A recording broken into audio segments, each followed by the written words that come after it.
With the third pick in the draft, the Arizona Cardinals select Jeremiah Love, running back from Notre Dame. Was that the right pick, or should they have gone in a different direction? We're in the same room. What are you talking about? And the Eagles select Makai Lemon from USC. This is Birds Coast to Coast.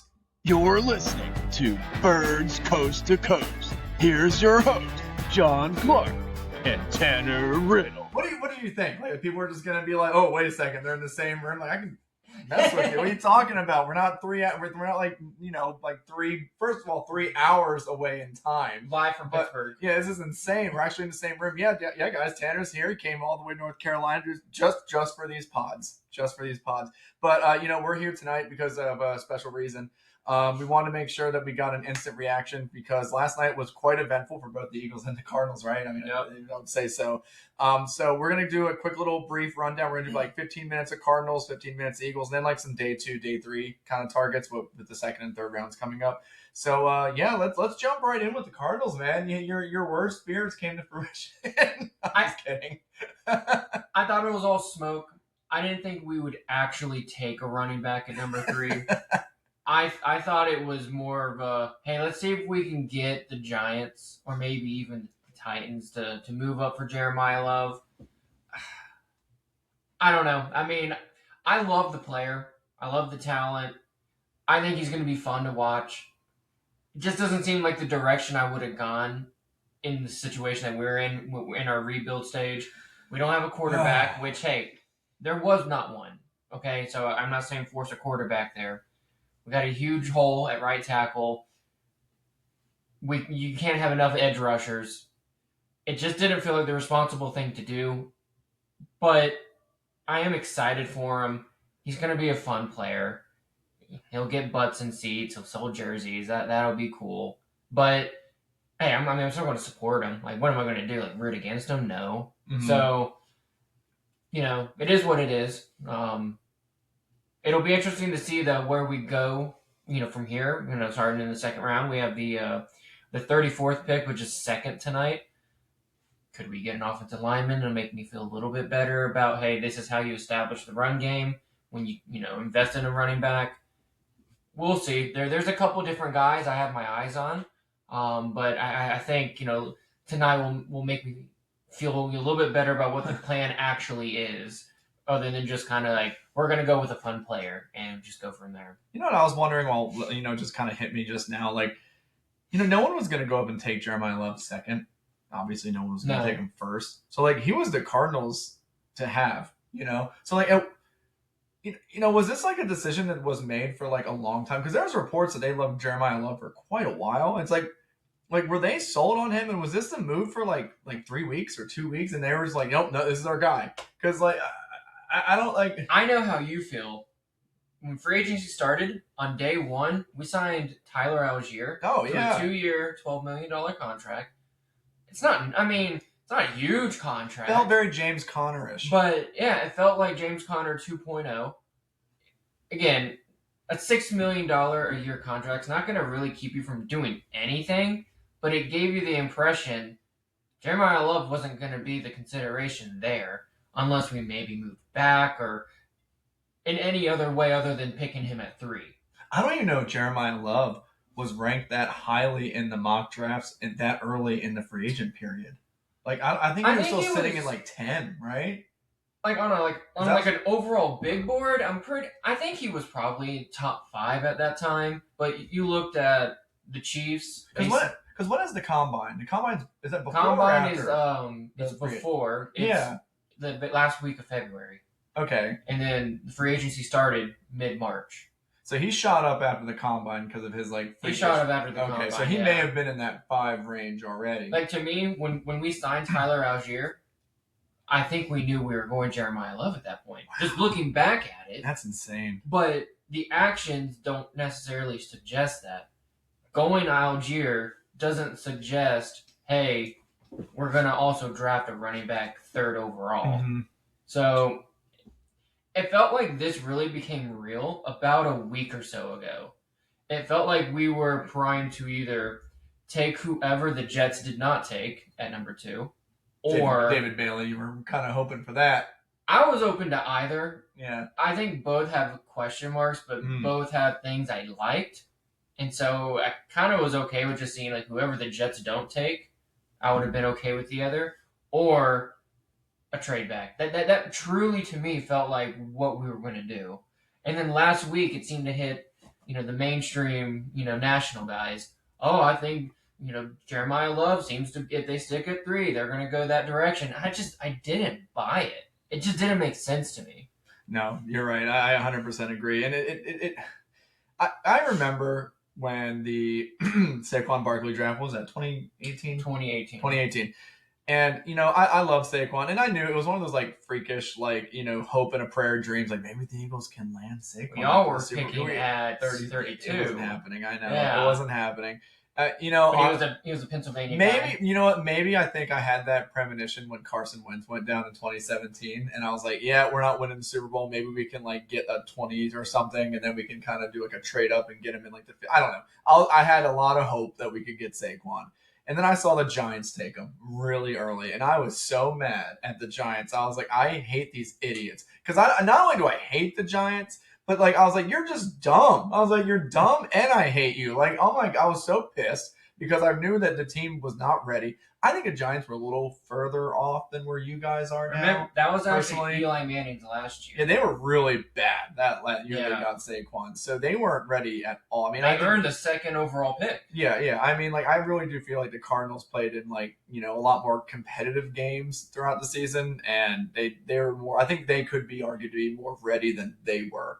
But still, it's the same type of setup where, like, the team just isn't ready to add that level of talent at running back. I mean, Jeremiah Love immediately becomes the running back with the most guaranteed money in the league. Which, I mean, and it's like by a sizable amount. It's like actually like by like... It's like $20 million. Saquon got like 30 something. Like, is that going to like... That might have like long-term ramifications for like either like rookie wage scaling or like, resetting the running back market. I mean, this is like a shift that's going to cause it. It reminds me... It's almost like Deshaun Watson-ish, when like his contract came and it was all fully guaranteed. Like, it was such a big difference from what everyone else was giving. You think it'll be that much of a shift? It has to do something. I mean, like, agents are going to look at that and they're not just going to look at it and be like, well, that's just an aberration. No, they're going to, take it into consideration. It's such a big jump. Well, usually they don't creep that. They don't jump that high. The guy who had the 2nd most guaranteed, I think, was Saquon, and he got like 30 something.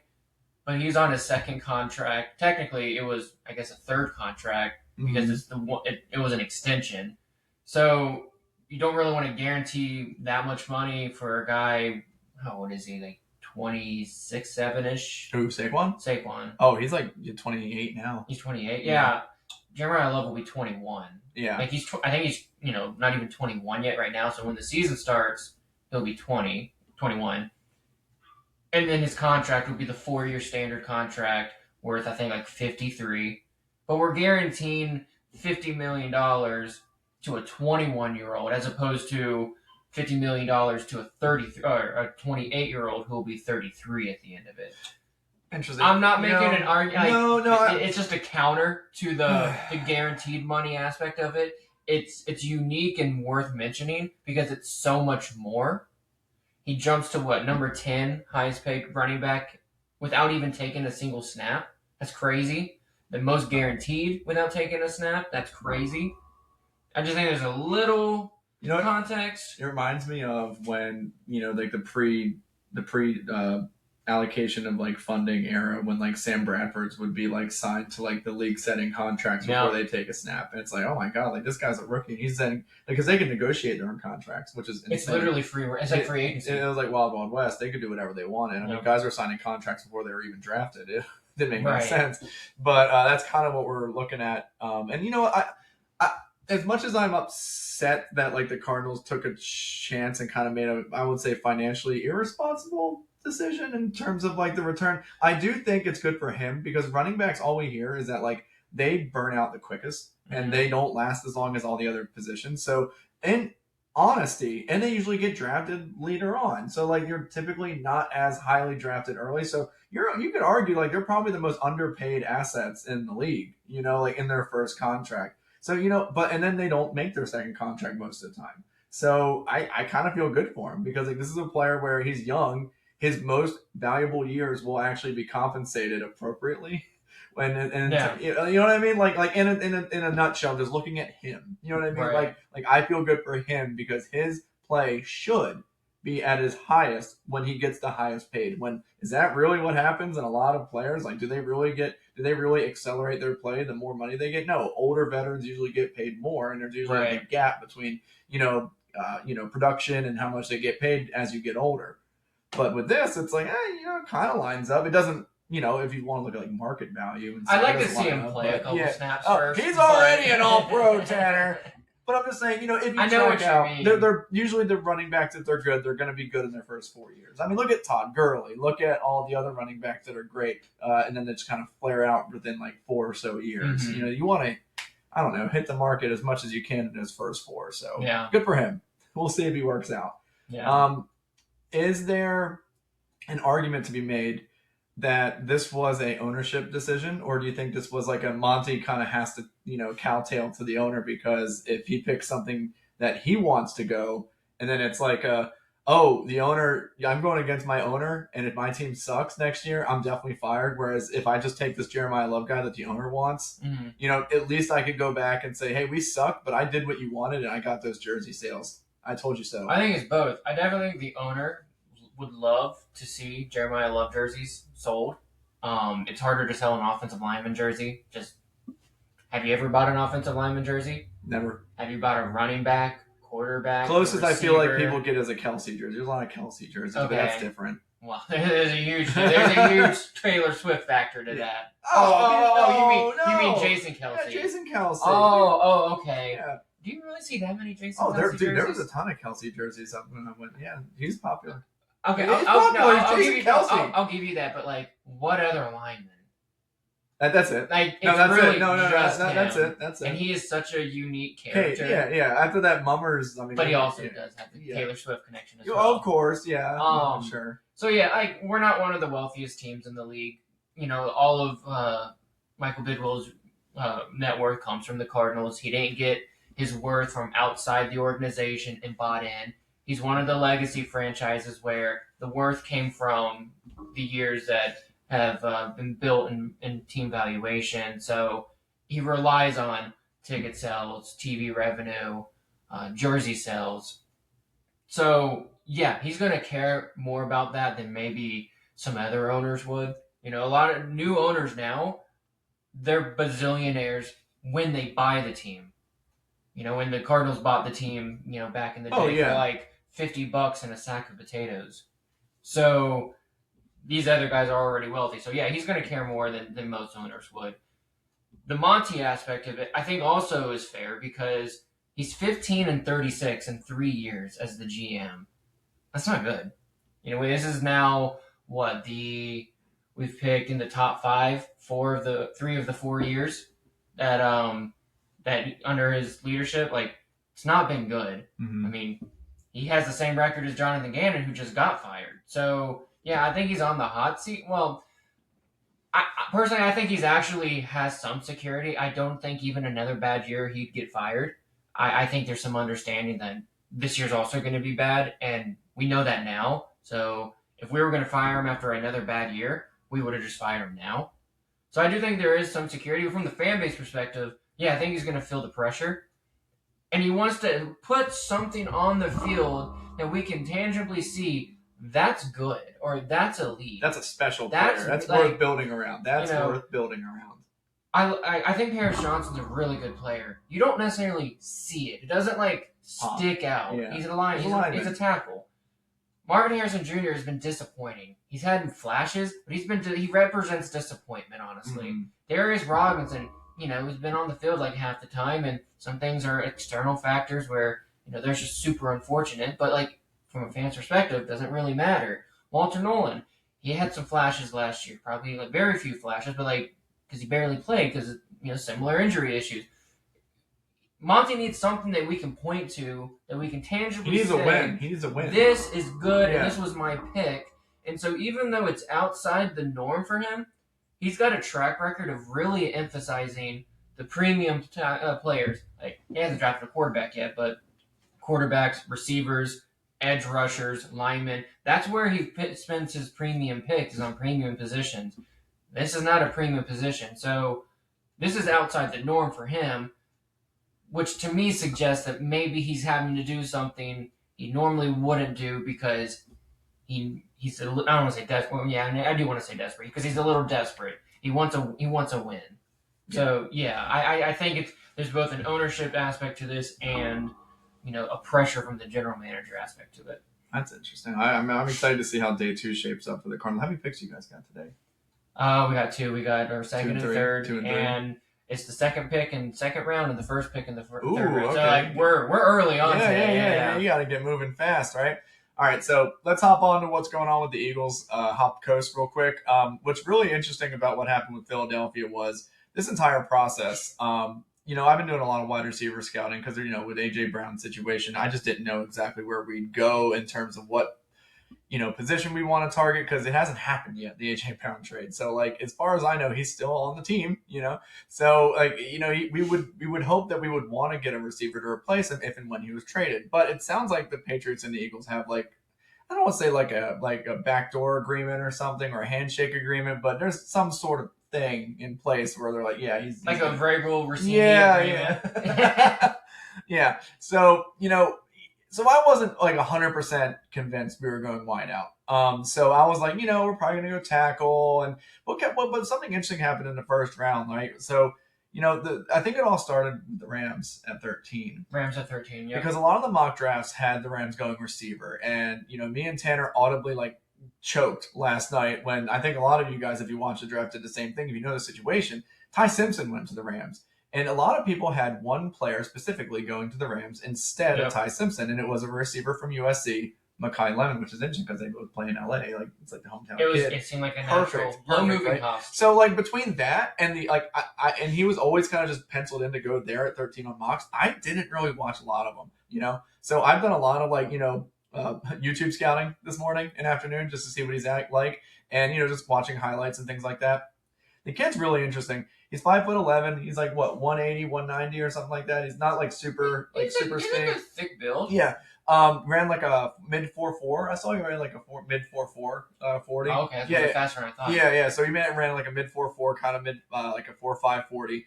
And his skill set's very interesting. I mean, he lined up in the slot. I saw more than 75% of his snaps at USC. So he's definitely a slot dependent guy.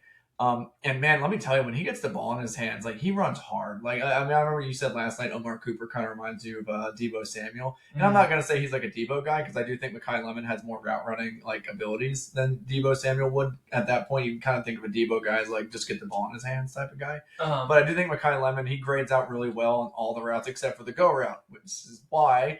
Because he's not super duper fast. He doesn't have great top end speed, and he's not like the strongest dude in the world.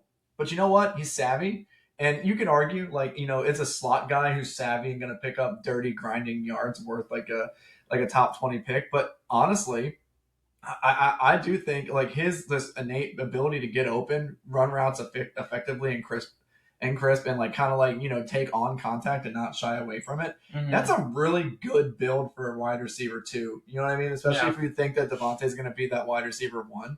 Like I don't think he's going to immediately step in and be like an alpha receiver, but I definitely think he can like grow into a role that allows him to be a hyper productive player. I mean, I keep seeing comps like Amon-Ra St. Brown and Puka Nacua. And I just get really excited, and I see the Puka one. Yeah, he's not the tallest guy. The play style. I don't know measurement wise where they are. Like, is Puka like tall? He's like 6 foot. He's not super tall. So he's like an inch taller. He's like but it's the physicality. It's the physicality that I see. And he runs all of his routes. Like everything was crosser route, ball, crosser route. Gets his hand on the ball, goes crosser route, ball in the hand, go. Screen pass, ball in the hand, go. I mean, he is catching it and going it. And if you followed the Eagles last year, it was a lot of curls, hitches, slant and stops, where the receiver's facing Jalen. But this is not Makai Lemon's game. He is very much timing, routine, got to be in the right space, got to hit him in the right target, and he's gone. Now, he's not super fast, but man, he is taking on tacklers with like authority, and he's trying to get in the end zone. There was a couple plays, man, where I saw him like take that ball, and I was like, oh, I was actually like, all of us, we got that guy. Yeah. He like ran down the field and made some guys miss like 30 yards down the field. like on like some like a long catch and run. And of course, I think it was like something against like some Division two school. But hey, he's got it in his bag. He also has great ball skills. He only had 3 or 4 drops his entire college career, or maybe it was like 6 or 7. I don't know, but it was very low. He's like one of the best hands catchers in the draft. So I mean, there was like a fade route that I saw him catch. Oh, it was like right over the shoulder. It was great. I think he thinks he's like 6'3". I know he plays so much. But like, let's not tell him. No, let him think that. It's funny. I was listening to WIP and Ike Reese says, I see a lot of Steve Smith in this player. Hey, and I'm like, well, he's like Steve Smith was super fast, but I don't think he's Steve Smith fast. But like, if you got that attitude, like that makes up for it sometimes, So I'm really excited to have him in. I mean, it really does speak to the shift in the offensive philosophy. I really do think that Sean Mannion coming in as the OC is going to really change how we run the offense. Like these hitches, these stops, these just go ball type mentalities. We're gonna get lateral, horizontal. We're gonna get on the move, motions, and Jalen is not the biggest guy when he comes to throwing across the middle of the field. He's kind of been like down like on the other side, like outside the hash marks type thrower. Mm-hmm. I really hope he buys in and he can like develop into that quarterback that does kind of fit that Kyle Shanahan timing based offense, because that just hasn't been Jalen. I mean, how many times have you seen an Eagles game and he gets the ball and he doesn't like what he sees, he starts rolling to the right and he starts waiting for that guy outside the hash mark so he can kind of hit the sideline throw and kind of get that first down. Yep.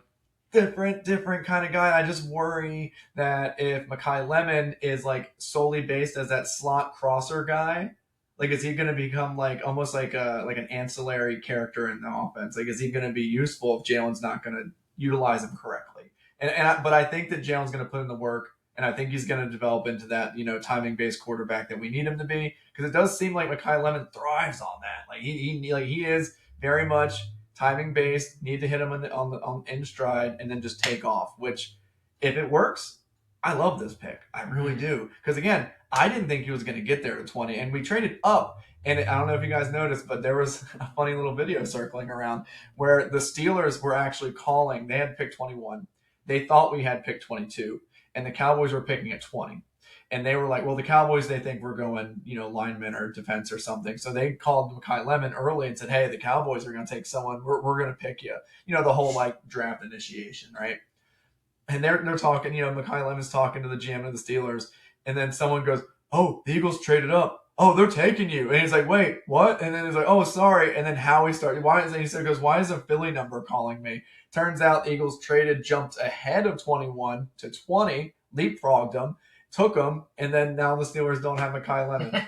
So I thought that was a fantastic little draft. Right. Like, in front of the Pittsburgh fans, because with the help of the Cowboys. With the help of the all of the Steelers' arch nemesis is just teaming up, and the Flyers are 3-0 against the Penguins. It's just really bad to be a Pittsburgh fan right now. Well, did the Steelers take Mad Max? They took Mad Max, didn't they? They got a good pick. Yeah, I thought it was the pick for the Eagles. I did too. We were like, it's Max. Oh, if you have swap the picks, if you have Yanator with the Eagles, and then you have Makai Lemon with the Steelers, still makes sense for both teams, but I mean, clearly the Eagles had a preference. So. And I think the last thing I wanted to touch on with Makai Lemon was, I don't know, like I feel like for a long time, the Eagles really drafted traits. Like they went out and get J.J. Arcega-Whiteside because he's a big guy. Oh, we're going to replace the the Alshon Jeffrey guy, because that was right after Alshon Jeffrey left. We're going to get the Alshon replacement.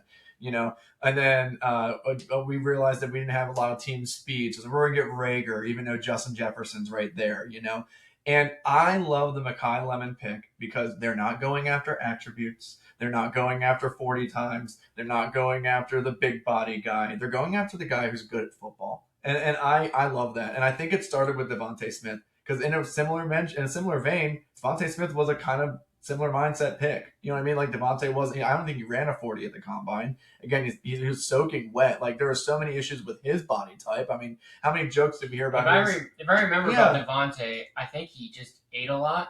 He didn't want to run, do any agility stuff, because he just wanted to get to a certain weight. Yeah, he was so skinny. The reality was, and this is what kills me about that process, when you hit that mark of like, hey, I want to get to 185 or whatever that number was. And then you just go back to what you were. And then it's just obvious that why you don't want to run is because carrying weight you don't normally run, and now you're going to be slower than what you normally of course. Look. So the whole process is funny. Of course, if Devontae Smith went out there and ran like a 4.6, he ain't going to the Eagles. But you know, the Eagles trusted their gut and got a really great wide receiver in Devontae Smith, and he wasn't blowing anyone out of the water with his measurables. I think Makai Lemon fits that same bill. Like, he's not going to destroy someone down the field in a foot race. You know, he's a mid-4s guy. But I saw a stat a couple of months ago, and people were like, you know, he's not super fast. He runs like a 4.47. You know what the average like 40 time was for like the top 10 receivers and like receiving yards? It was probably like mid 4.4, mid 4.4, mid 4.5. And that tells me that, like, you know, it's all about scheme. It's all about savviness, route running, you know, just your ability to find separation, get separation, and find open space against zone defenses. So, you know, as much, and that's what I was worried about. I was worried that we'd go Denzel Boston, and it would be like the whole, oh, we're going for the traits guy again. We're going for the tall guy. We're replacing A.J. Brown. This guy looks most like A.J. Brown, which is who we're losing. Exactly. So we got to fill that role, and that's what the Titans did with Treylon Burks. They did the same thing. Because his comp was AJ. That was my fear. I was gonna be like, oh god, like Denzel Boston's gonna be, you know, the guy, and we're gonna have to say, well, we're replacing AJ with AJ. And it's not what we're doing. Like, it's okay that Makai Lemon isn't like AJ. It's okay we don't have the big alpha strong huge guy at the wide receiver 1 spot. Yeah. We can figure this out. We have other weapons, and we have a whole draft still tonight. We have 3 picks tonight. We have 3 more picks after that. We will have a good draft and figure out who we still have left to find. We're going to target safety, quarterback, safety, lineman, edge, you know, and I never thought we'd get Makai Lemon.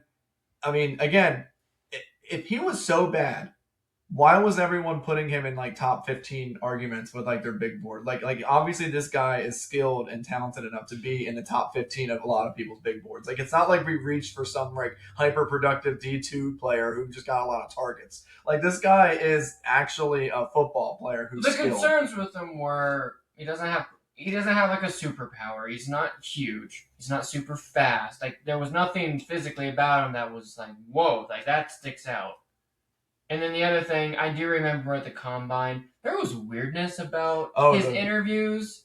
I don't really... He was talking like this. Is that what it was? Yeah. Did he say anything weird, or was he just weird? He's like, man, I'm one of the best players in the nation. He's like, no, and if you know what I'm talking about, you saw me, I just nailed that. I've seen those screenshots. And I just thought, like, you know how you can like get someone's funny face, like, no, it was like this the whole time. Okay, I didn't see that part of it. Okay, he swam. He had a real high pitched, really really interesting voice, kind of like this. You know, I feel like that. I feel like he tried to exude confidence, and it just didn't. It just came out weird. It was very weird. But like, I love it. I understand it's weird, but like, I think he was just trying to show swagger. Yeah. Confidence. Because last night... I'm the wide receiver 1 here. Because last night, you were like, what do you think? Makai's like, oh, they're getting a dog.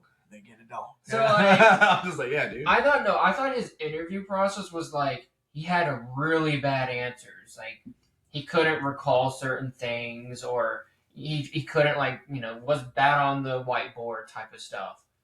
Or he, you know, there was an experience he had, and he couldn't explain himself. I thought that was the bad interview part. So, okay, I'm not worried about that part at all anymore. Now that I have that context. Yeah, so I'm pretty happy with the Makai Lemon pick. So I guess after that, we've actually kept pretty... We're tight on our schedule right now, Tanner. Holy crap. We still got another hour. Yeah, so now we're gonna spend the last like 10 minutes or so kind of wrapping up by talking about our day 2 targets. Tanner, I mean, it's funny. I feel like both of us are kind of targeting the same guys. I mean, what do you think? This is why the second round or day 2 is just so much fun. Is because there are guys that we thought wouldn't even be here. Yeah, and we're like, oh my gosh, this is like a first round guy. Now, easy for me. I have the second pick tonight, so I knew there was going to be some like more obvious. Now you're closer to the middle back half, so there's still going to be probably some good options. But we got top 2 picks in each of the next 2 rounds. So what kind of guys do you want to target? Who you got? Well, wait. Who are you picking? Since we didn't go offensive line, it has to be probably our number 1 option. I'm not sure I see any tackles that just stick out. I think 9 went last night. And that was the whole thing about why maybe going tackle last night would have made a lot more sense is because you have to see what's on the back side of the draft. That's why we traded up. I don't think there's any tackles that they were like blown away by. So Nine. like, It was. yeah. I think it was tied for the second most in the first round ever. So like, in theory, like the 10th best option here. But like, what could we have got at running? Like, it's kind of the opportunity cost. Like, what could we got at running back versus like the second tackle, or the round 2 tackle. So I still am looking at like potentially a guard. There's a guy from Texas A&M and Oregon that are good options. Pregnon. Pregnon seems to a slight favorite just because the other guy, Besances, is 25 years old. It's not a deal breaker, but I tend to like if they got it's a good tiebreaker. I'll say that tiebreaker, but not a deal breaker age wise. There's one guy, Caden McDonald, the interior lineman from Ohio State. I thought he would have been the first tackle, the defensive tackle. I called defensive tackle. I didn't call Caleb Banks. And I feel like most mocks from the consensus had him going. Yeah, I don't remember Caleb Banks being in a lot of mocks. And this has nothing really to do with Walter Knowlton, except I would love to pair him with Walter. Would be. I mean, it's a multiplier. What do you know about pairing defensive tackles? With how he loads like double loaded defensive tackles. It would be awesome. I mean, I wouldn't mind a Jordan Davis. We rotate 3 strong ones. I get so I'm not discounting that. Like if he's a high enough grade, I understand. I really want offensive line, but if the grade's there, I'm not going to say no to it. I got some other favorites. There's the linebacker from Texas Tech, Jacob Rodriguez. Probably a lot of college football fans know him because I think did he actually get invited to the Heisman ceremony? What? I mean, and you know how it is with defensive players. Like it's much more difficult. He actually got like snaps at running back and at quarterback last year. But no. He is a linebacker. He's forced 13 fumbles. Okay. He's not some gimmicky Taysom Hill. Like he is a linebacker who in high school like played quarterback. Miles Jack. Kinda. Did he play running back? He played running back, but like he was so talented. It was an opportunity for Texas Tech to just throw out, different looks for teams that, you can't really game plan for. I'm not saying you do it because of that. If you got rid of all that skill set, he's still a good enough player to even have considered last night to late in the first round. But, I just think he's a good enough player to even at least consider it. There's a couple edge guys. Cassius Howell was an interesting. He's the other short arm guy. It'd be nice to pair him opposite of Josh Sweat. So there's a couple of names. There's enough names where I actually wouldn't even mind trading down a little bit if that's that's probably my choice is to. I don't want to go down too far. We have the second pick. Go down. Mids 5, 6, 5. Like I got like 6 or 7 guys that I'm looking at that I would feel comfortable taking. So if we go no more than that, why not just pick up an extra? I mean, it could be as high as a 3rd round pick. So depending on how far they come, Which we did that when we got BJ Ojolari. We traded with the Titans, and they gave us an extra 3rd. So we went back about I think it was like 10 picks, and we picked up a 3rd. So. I mean, why not if you have about 6, 7 guys in mind that you feel comfortable with?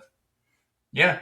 I mean, for my guys I'm highlighting, I mean, the Eagles do not have any sort of safety situation right now. Like we have Andrew Makuba and then we signed Marcus Epps, who used to be like on our team in the 2022 Super Bowl run, and he was like a fine serviceable player. He was actually an undrafted free agent that we picked up, and he got like a pretty good contract after that 2022 season, but then he kind of flared out on his contract and came back to the Eagles last year.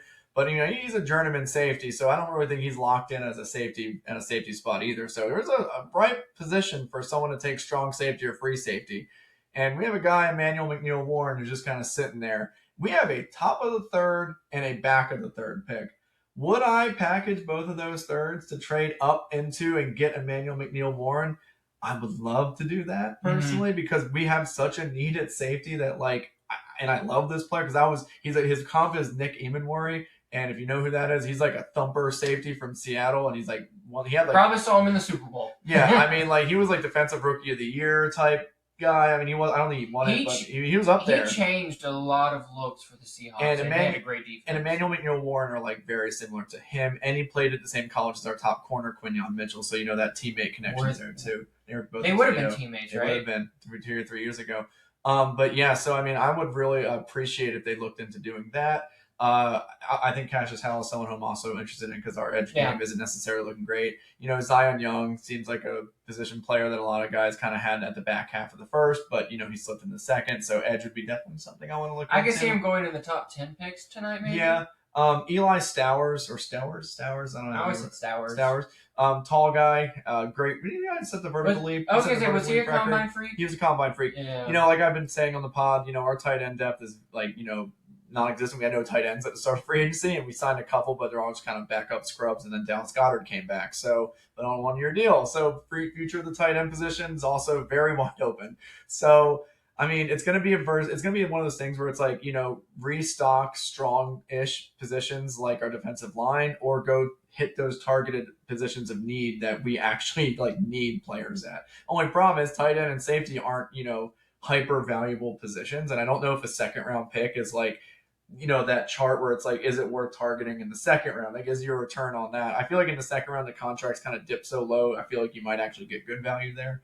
But I don't know. So safety, tight end, really big in that right now. Corner would be a third sneaky dark horse because Reek Woolen's only on a 1-year deal. He's only on a 1-year deal. And we're definitely not in the business of moving Coop to the outside. So that's another position long term outside corner besides Quinyon, where again, he may not play this year because they have Reek Woolen, but Reek Woolen's he's like a hot and cold type corner, so maybe he sneaks in there. So guys like Avion Terrell, who is actually AJ Terrell's brother, and Colton Hood, and I don't want to freak out Eagle fans, but there was a guy who tore a ligament, and he's a corner, and he's available in the second round, and he's not Sidney Jones. So if you guys remember that from 10 years ago. It's Jermon McCoy, and he was supposed to be a top 10 pick before his Achilles tore. So Tennessee corner, really talented, but apparently his ACL rehab's not going well, so that kind of scared me. It's interesting because he ran a 4.38 40, which was oh, this is great. Yeah. But then apparently the positional work at that pro day revealed some issues. Didn't look good. Yeah. It looked like he was 75-80%, which is not good. Yeah, running in a straight line with you is different. Yeah. I think some people were like, I'm putting more weight towards the field work than I am just the single 40. Because when I heard the 40, I'm like, he's back, right? 10. Yeah. But no, they don't usually televise the field work as much as they do that 40. No, they don't. But that's really important to kind of know, because I do think a team's going to take a chance on him. If he didn't tear the ACL though, I think he may have gone 6 overall. Yeah, where the Chiefs went. Mansour went. Because apparently, not last year's tape, but the year before, was as good as any tape in anyone in this class. Kind of reminds me of that ECU corner last year. Oh, what was his name? And he was on all the first round mocks, and he tore something. I know now I don't even remember his name. But yeah, that's what I'm saying. That might be the bad thing. To me, he reminds me of Will Johnson. When Michigan won the national championship game, he was the best defensive player on that team. And then he suffered a couple injuries the following year. Only played 6 games, and then was revealed to have some degenerative issues in his knee. And what that really means is he should be good for the next 3 or 4 years. That's gonna fall off fast. No, other than anything can happen, right? The concern is the long term. It's okay when you do plan to sign him to a second contract, it's gonna fall off, and it's gonna be it could potentially be quick. It's not as certain. But that's the concern. So he kind of feels like he's doing the exact same path. He's going to have the same draft path as Will Johnson did, which would put him in Eagles' range. Yeah. And we had the 16th pick last year, so that's smack dab in the middle. You're a little bit behind that, but again, that's still striking distance if that was something that would interest the Eagles. I don't think we would do it. I mean, we could always upgrade a corner another guy. Yeah. I don't think you can have 2 of those guys. I highly doubt that. So there's 2 options. We either package the top third from the Jets and the back third from the comp pick, merge them, go get a guy, and trade up with your second and get someone, basically anyone you want in the second, and that's your day 3 or that's your day 2. Or you take your guy in the second, and then you start taking that first that Jets third round pick and then start trading back because we actually only have 6 picks in the draft right now. Okay. So yeah, which it would be like Wait, 6 left 6 or like? total. We have 6 total. Okay. We would be making 6 picks because we packaged 2 fourths last night to go up and get.